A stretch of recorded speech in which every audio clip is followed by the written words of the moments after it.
Hey guys, welcome back to another great episode of Conversations That Lead to Greatness. Now, today's episode, we're going to give you the top 5 questions that people are asking about money and marriage. So, without a further ado, let's get into it, guys. This is Conversations That Lead to Greatness.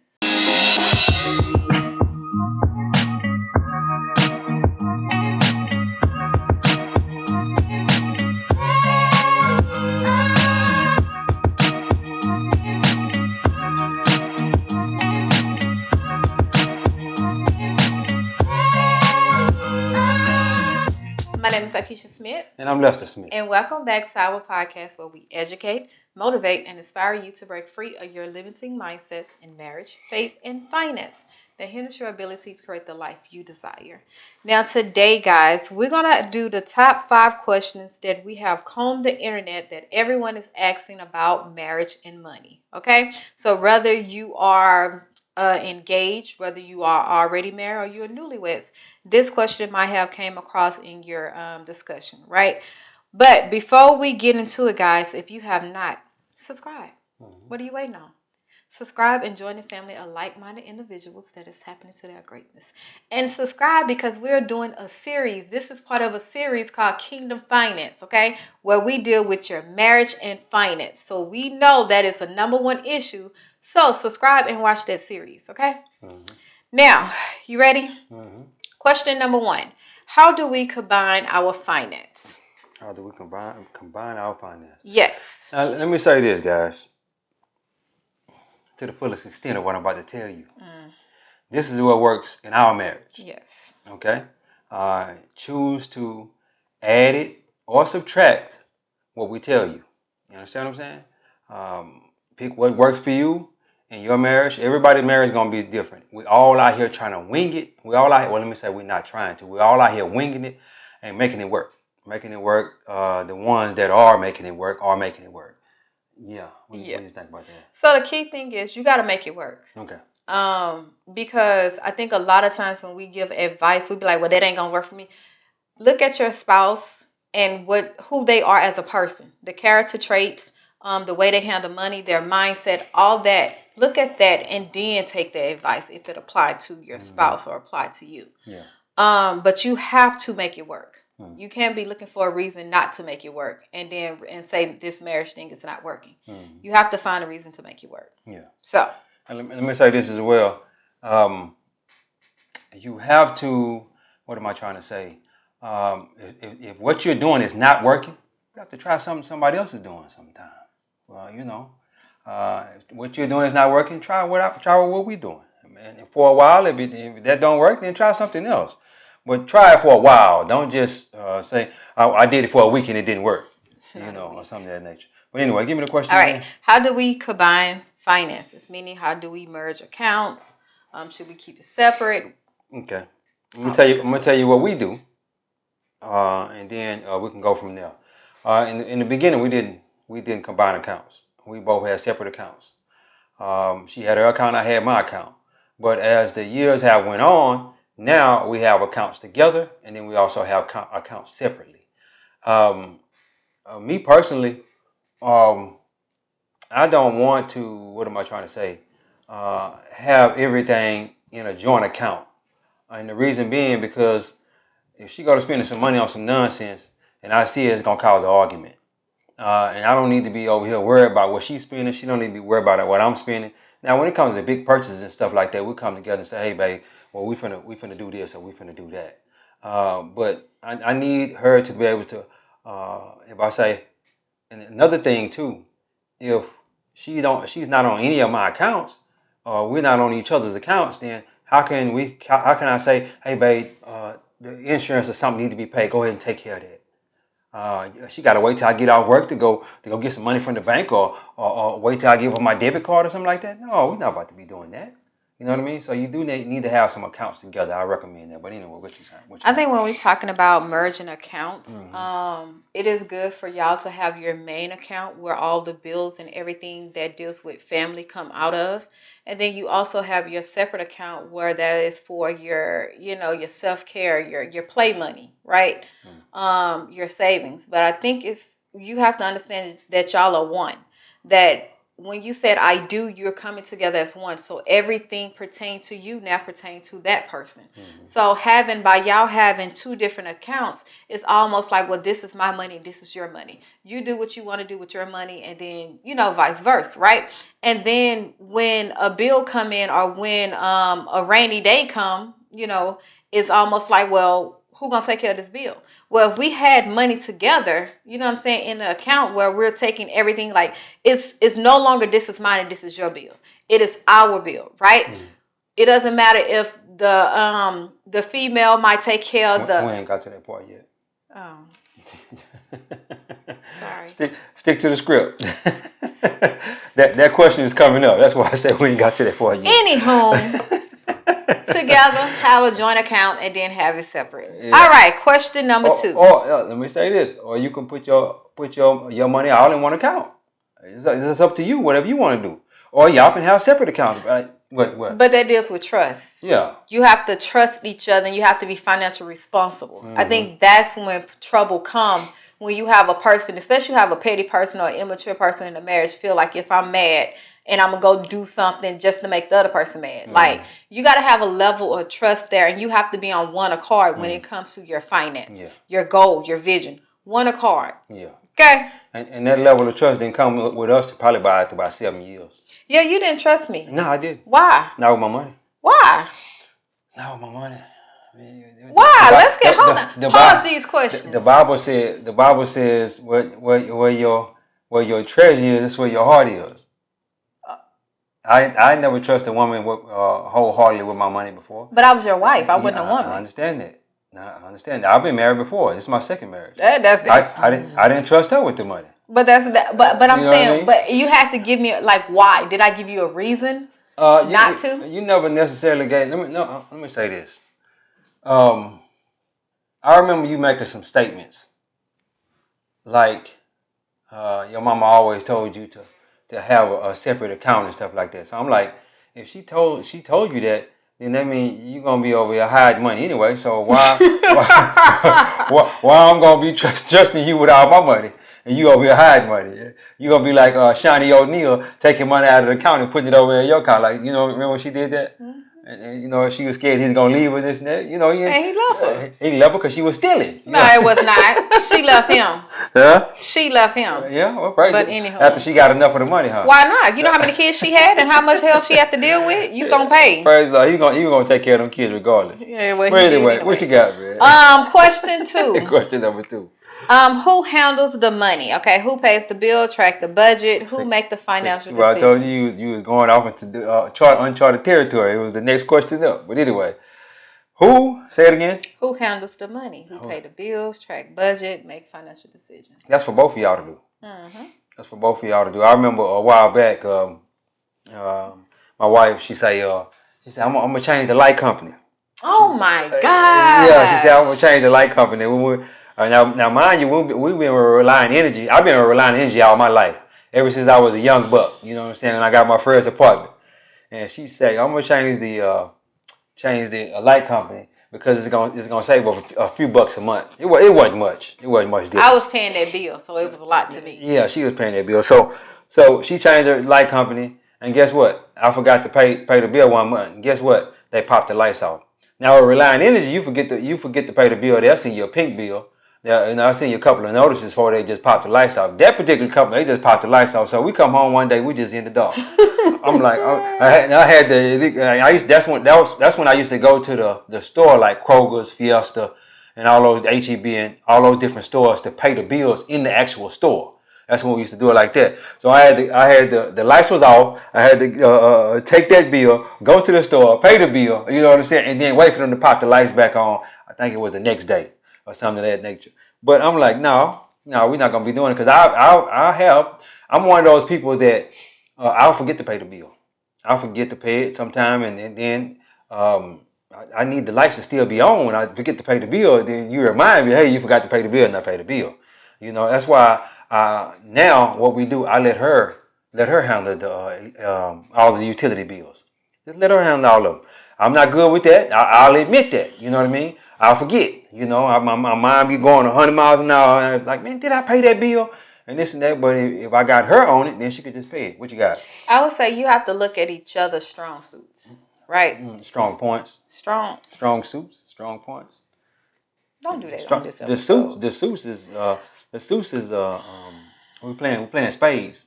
So you have to look at each other's Strong points and weak points.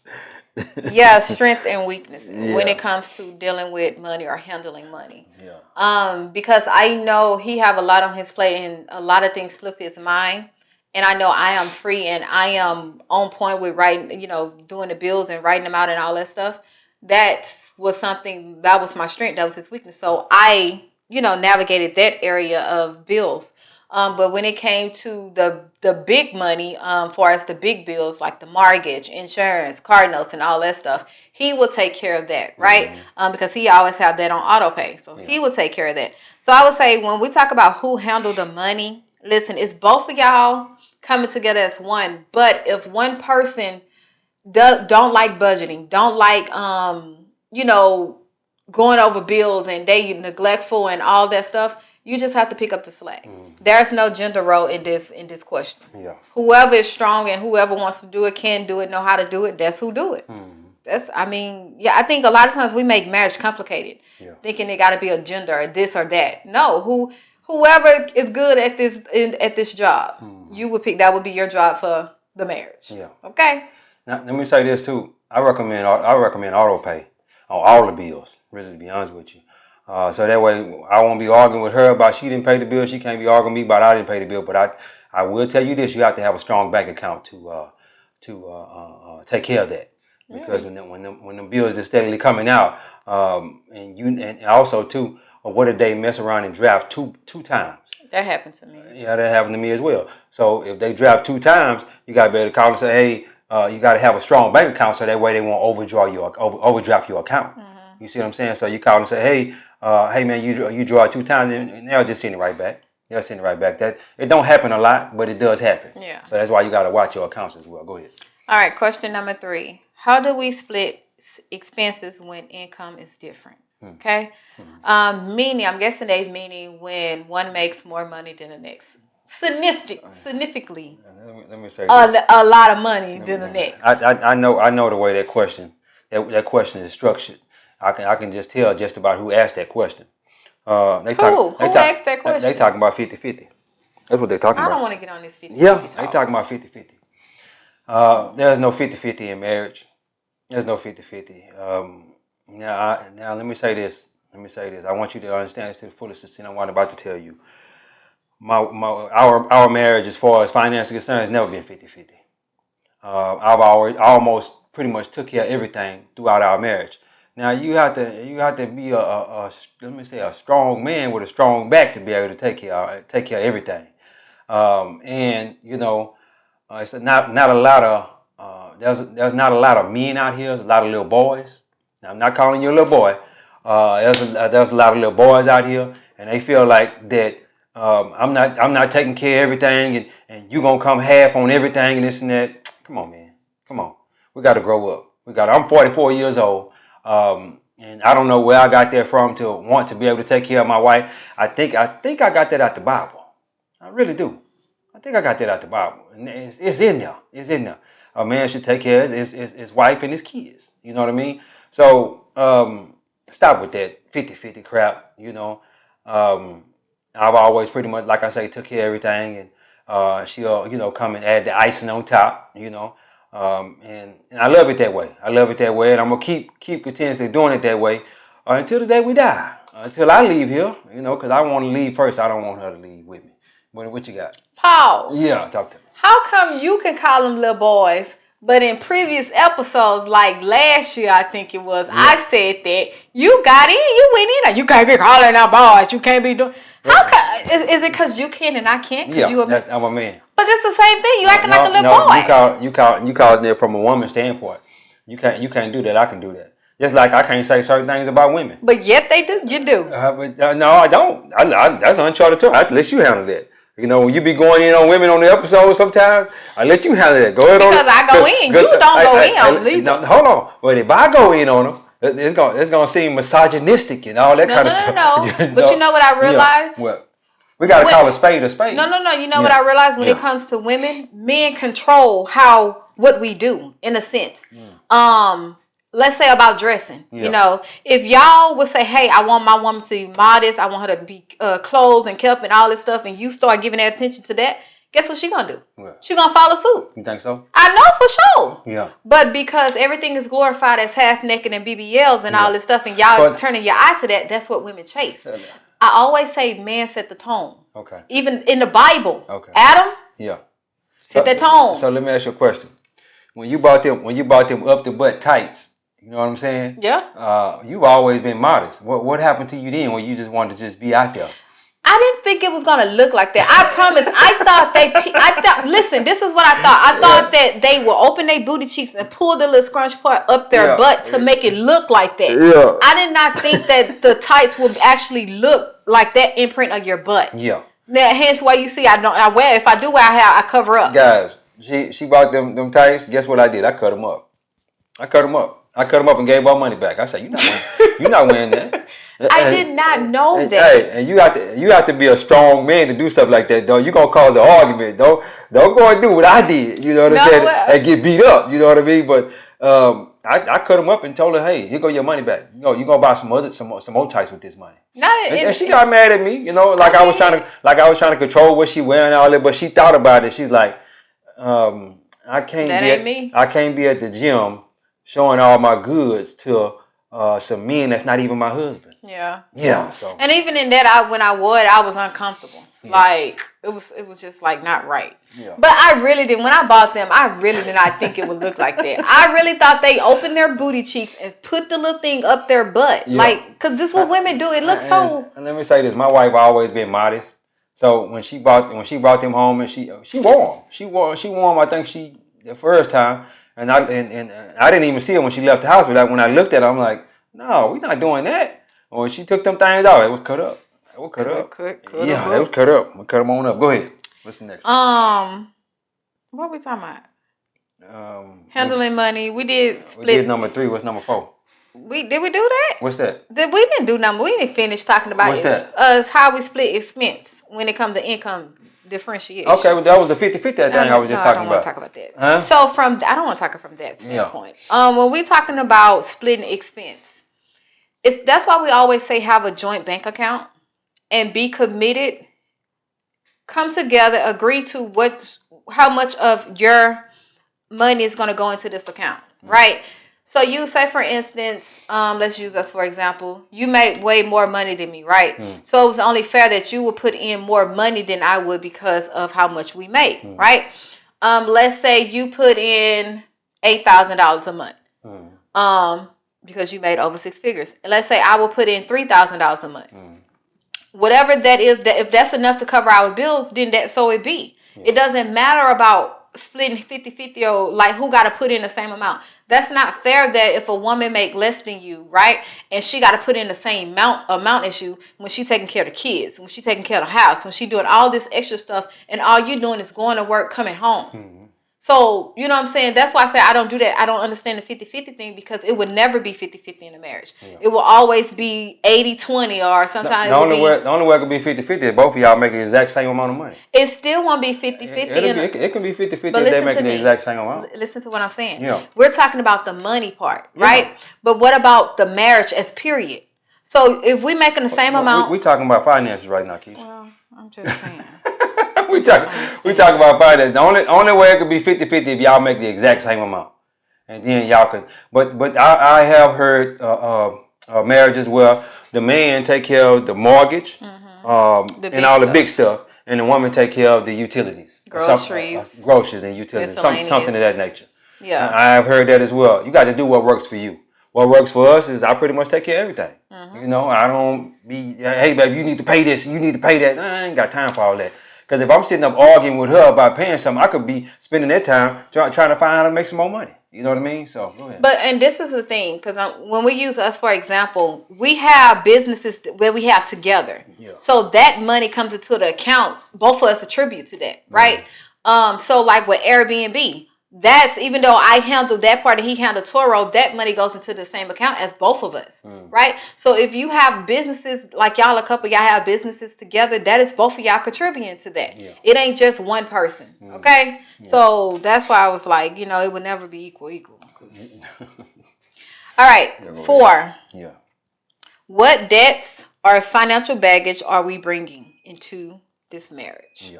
Well, that's a dumb question. What you don't know? Okay. Well, It wasn't a dumb. I don't think it was really a dumb worded. question. It wasn't worded. Yeah, it wasn't worded correctly. Yeah.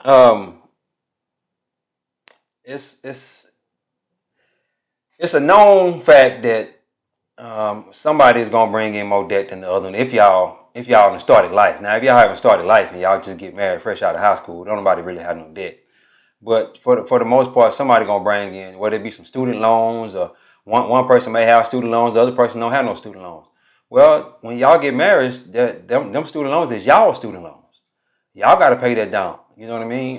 So it's when y'all get married, all of that debt is y'all's. I heard a guy that he married this lady, and he was paying child support. Well, when he stopped working, or when he got fired or whatnot, he started snatching her checks. Because that is y'all married now. So guess what they did? They went and got a divorce, but still stayed together, so that way they could snatch her money no more. So you live in sin. Yeah. To get her. Yeah.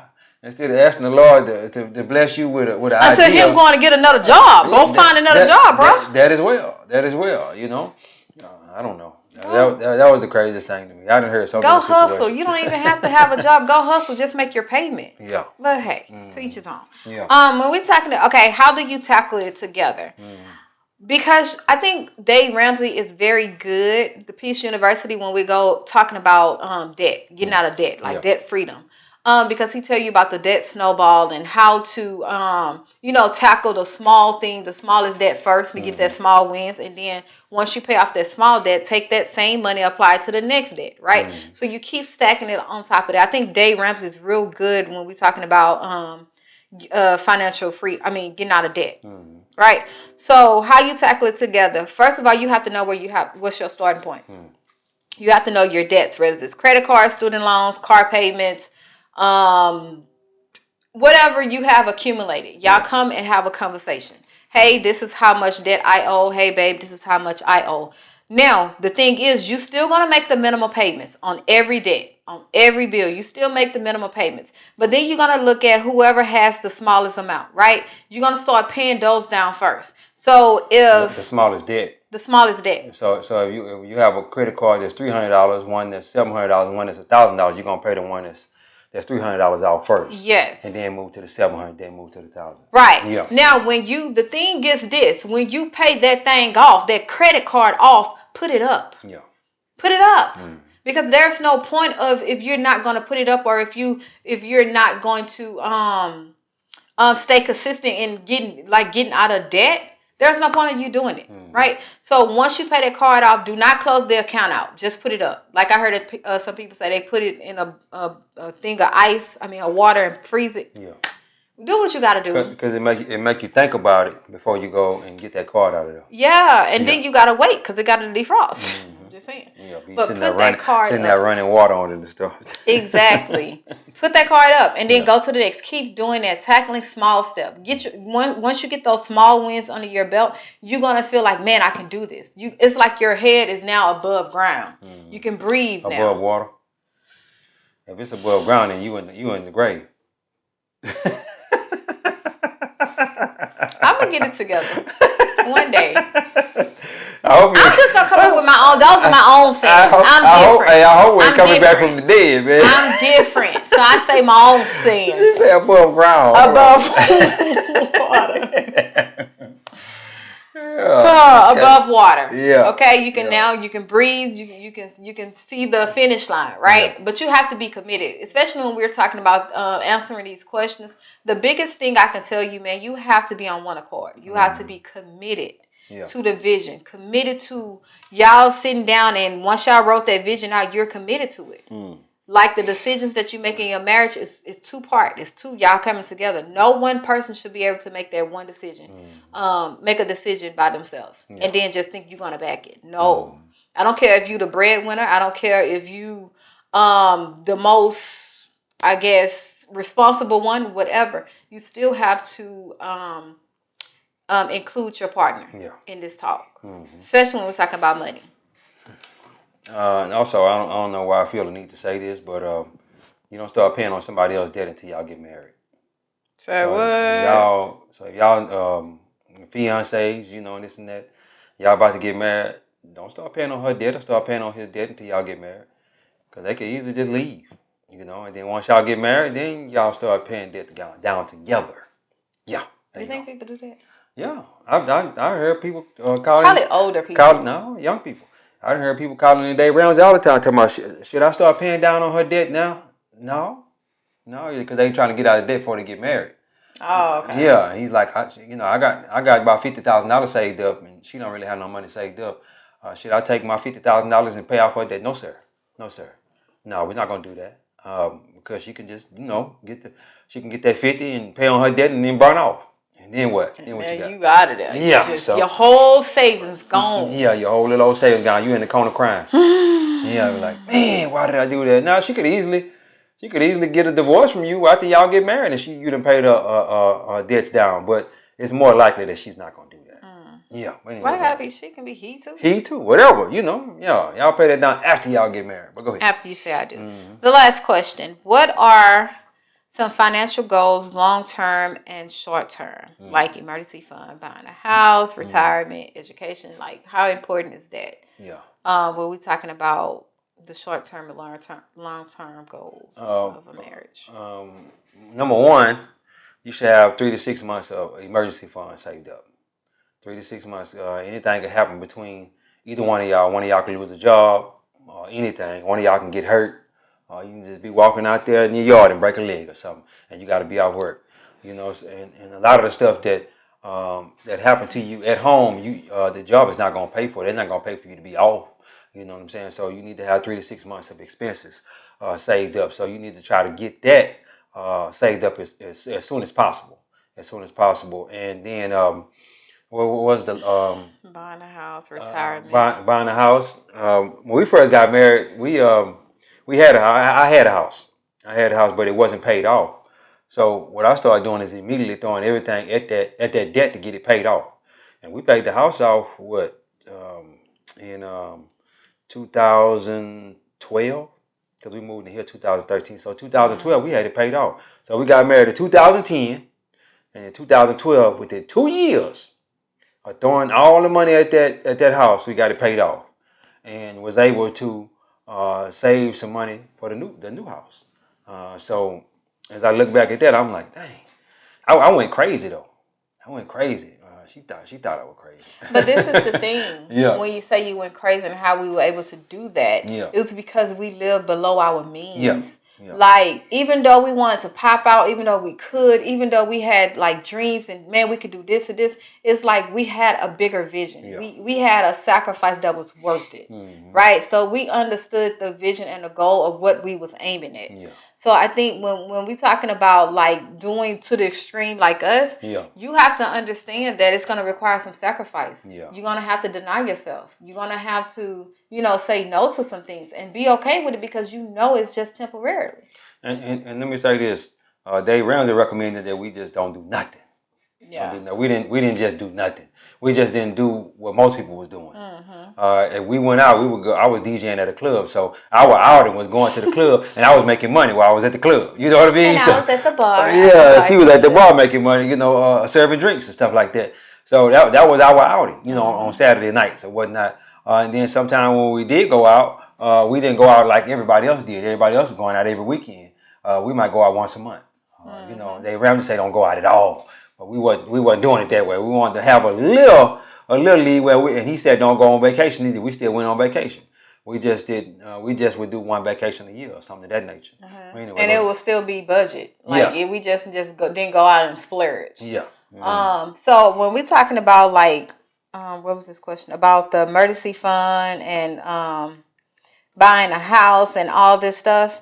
you have to understand that you have to have a game plan. Mm. You literally have to have a game plan and you have to stick with it. Mm. Your short-term goals, it's almost like your short-term goals is the plan to get you to your long-term goals. Okay, so our short-term goal back then was to get out of debt, to do whatever we had to do to get off this debt, because our long-term goal, we knew we wanted a house, we knew we wanted to move out the hood, A bigger house, we knew we wanted to move out the hood in a better environment before if we even thought about raising kids. You know what I'm saying? It was going to be different.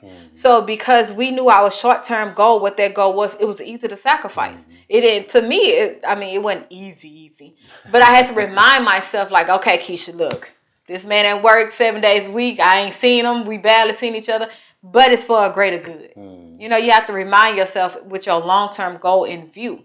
And the moment we, hit our short-term goal, that long-term, man, it was amazing. The crazy part about it, when we packed the house out, we didn't even really celebrate like that. No, we didn't celebrate at all. You know what I'm saying? We, how most people, they go crazy. We didn't even celebrate like that. So what we did, I just kept going to work. When we paid the house out, just kept going to work and started saving for the down payment for the new house. So it wasn't no real break in there. Ain't like I took a week off or 2 weeks out. No, it wasn't none of that. Just kept going to work and just kept saving. But anyway, go ahead. Yeah, so that was all the top 5 questions. Was it another one on that number 5? Let me make sure. Make sure we cover everything on number 5. Kids education, retirement, buying a home. Oh, kids education. We didn't touch on that. With the kids education, we have an 8-year-old and a 4-year-old. Both of them have houses already. So their education is saved in a house versus putting it in an educational savings account, because when you put in an educational savings account, you have to use that strictly for college. So what we do, they got a house, and as the tenants pay the house down, that'll be for their college later on if they decide to go to college. I'm hoping they don't go to college, but if they do, it's there for them. And then if it's a tenant still there, then the tenant can keep paying. More than likely, the house either be paid off or paid all the way down. So more of the money that we got coming in per month will be going into the bank account, which we'll just use that to pay for the college fund. Or either we could sell the house and use the proceeds as far as the college fund is concerned. What you got? That's it. That's all, folks. All right. Yeah, guys. So we just wanted to come and answer some of the top 5 questions that we have been getting, and we just hope we shedded light. Again, guys, do what works for you. For your ideal situation. Everybody's situation is going to be different. Everybody's upbringing, mindset, all of that is different. Do what works for you. Okay? And what we mean, do what works for you, meaning it got to be working. Yeah. Don't just do something and the study not working and you study bumping your head and blaming each other. Yeah. Do what works. That's what a lot of people do. They just bump their head, bump their head. And then one day they just wake up and say, damn, we done bumped out here for 40 years. Yeah. And we ain't got nothing saved. Let me say this real quick before we go. The highest earning age bracket in the United States of America is age 55 to 65. Do you know why that is? It's because they wake up one day and they say, damn, we ain't got nothing saved. And they start working like crazy at the age around 54, 55 years old, working like crazy, 100 hours a week, 120 hours a week. And then they finally try to get a little savings up by the time they're 65. Yeah. Why would you want to work more at the age of 55 to 65 when you're supposed to just be kind of chilling, just working 40 hours a week at that age, really ready to lay down? You know what I mean? But yeah. Yeah, guys. So we hope this episode shed some light, gave you some insight, and hey, go check out the rest of these episodes in this series. We're not making this for our health. Yeah. Okay? We're making it for help. We're making these so we can help somebody. Help somebody. Yes, indeed. Well, anyway, guys, you done? Don't forget to like, share, and subscribe. Don't forget to like, share, and subscribe. God is good. Life is good. When we look good, we feel good. We live in a life of abundance. Peace.